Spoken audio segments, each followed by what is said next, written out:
Selamat pagi, perkenalkan nama saya Farel Rasyad Rehan, mahasiswa Hubungan Internasional Fakultas Ilmu Sosial dan Ilmu Politik Universitas Diponegoro.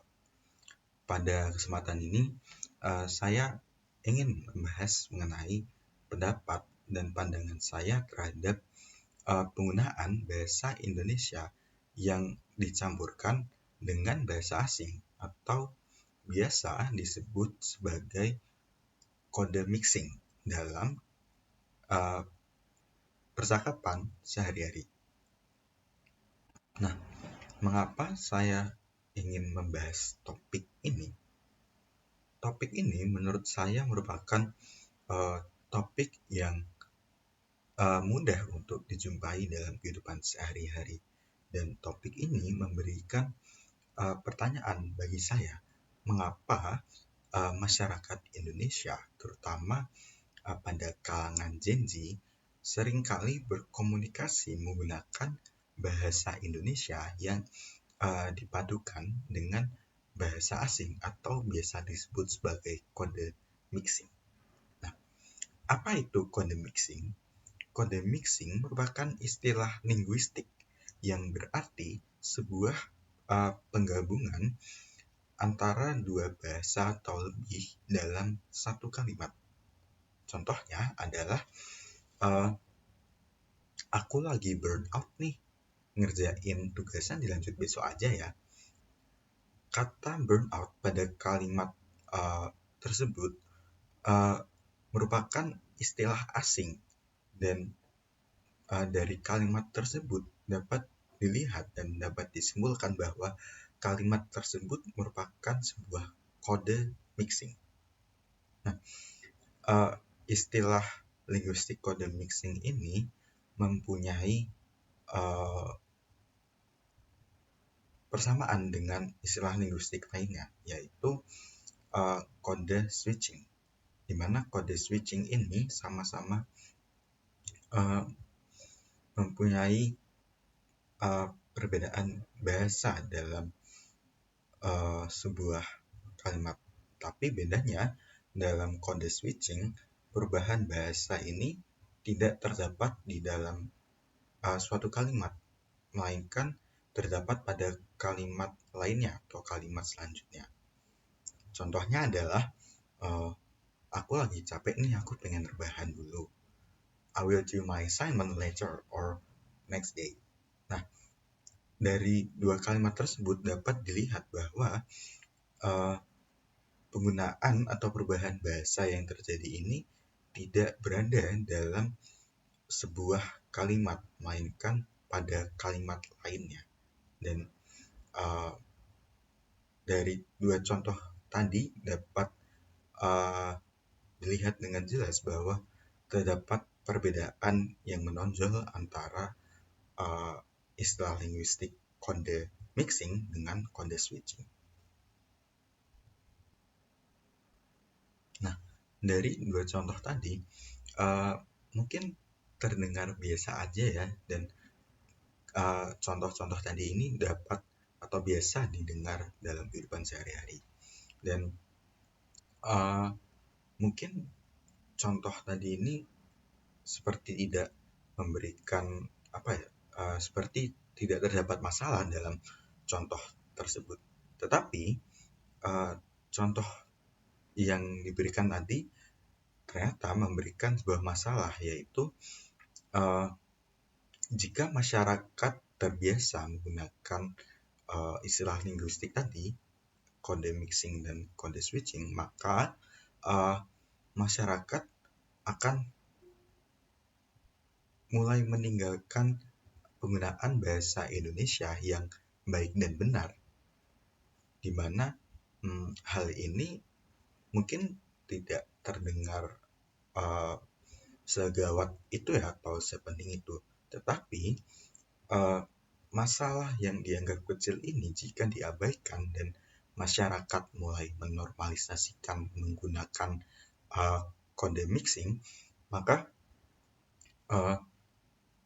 penggunaan bahasa Indonesia yang baku atau penggunaan bahasa Indonesia yang baik dan benar ini akan ditinggalkan oleh masyarakat.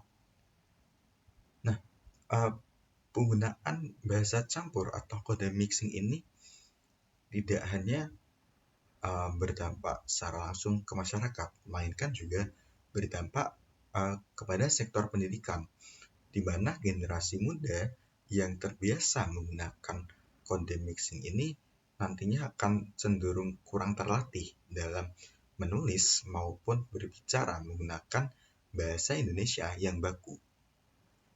Uh, Hal ini dapat dilihat dalam uh,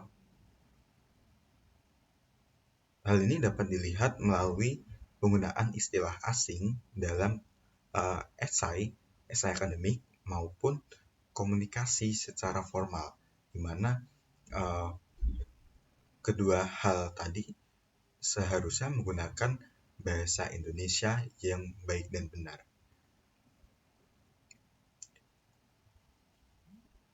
Nah, kemampuan berbahasa Indonesia yang baik dan benar sebenarnya merupakan kompetensi dasar yang memang sudah seharusnya dimiliki oleh setiap warga negara, dan hal ini juga diatur dalam UU nomor 24 tahun 2009 tentang uh, bendera, bahasa, lembaga negara, serta lagu kebangsaan. Nah, meskipun demikian, perlu ditegaskan bahwa penggunaan bahasa asing dalam konteks tertentu ini bukan berarti sepenuhnya negatif, karena dalam ranah profesional maupun ranah akademik, beberapa istilah asing ini tidak memiliki uh, makna atau istilah terjemahannya dalam bahasa Indonesia, sehingga perlu untuk menggunakan istilah asing tersebut supaya uh, dapat dipahami dengan lebih baik. Contohnya adalah istilah seperti brainstorming dan startup. Kedua istilah ini tidak memiliki uh, arti literal dalam bahasa Indonesia, sehingga seringkali digunakan dalam ranah profesional maupun akademik. Perlindungan dan pelestarian bahasa Indonesia memerlukan upaya dari berbagai pihak supaya bahasa Indonesia ini nantinya akan terjaga dan terus digunakan oleh generasi yang mendatang. Masyarakat berperan untuk menjaring dan melindungi orang-orang di sekitarnya supaya mereka tidak terbiasa menggunakan bahasa Indonesia yang campur atau kode mixing. Dan di dalam masyarakat, orang tua berperan untuk mengawasi anak-anaknya supaya mereka terbiasa untuk menggunakan bahasa Indonesia yang baik dan benar, dan orang tua juga perlu untuk mengajarkan anak-anak mereka bagaimana menggunakan bahasa Indonesia ini yang baik dan benar. Lalu, lembaga pendidikan juga perlu untuk menekankan pentingnya kompetensi bahasa Indonesia, baik secara tertulis maupun lisan. Dan yang terakhir, media massa ini perlu untuk berperan aktif supaya masyarakat ini nantinya akan sadar dan mulai menggunakan bahasa Indonesia yang baik dan benar melalui konten-konten kreatif dalam media sosial. Pelestarian bahasa Indonesia juga merupakan bagian dari pelestarian budaya bangsa, di mana bahasa Indonesia sebagai sarana komunikasi ini juga menjadi medium dari ekspresi budaya, sejarah, lalu nilai-nilai sosial, di mana jika normalisasi penggunaan bahasa Indonesia ini tidak diterapkan, maka bahasa Indonesia sebagai medium dari budaya, sejarah, dan nilai-nilai sosial ini akan retak. Sehingga penting bagi seluruh masyarakat Indonesia untuk menjaga bahasa Indonesia sehingga akan terus terjaga sampai generasi yang akan datang. Karena menjaga bahasa Indonesia ini tidak sekedar menjaga tata bahasa, tetapi juga menjaga integritas identitas bangsa. Sekian pendapat dan pandangan saya mengenai istilah linguistik kode mixing dalam komunikasi sehari-hari. Mohon maaf bila ada kesalahan dan terima kasih.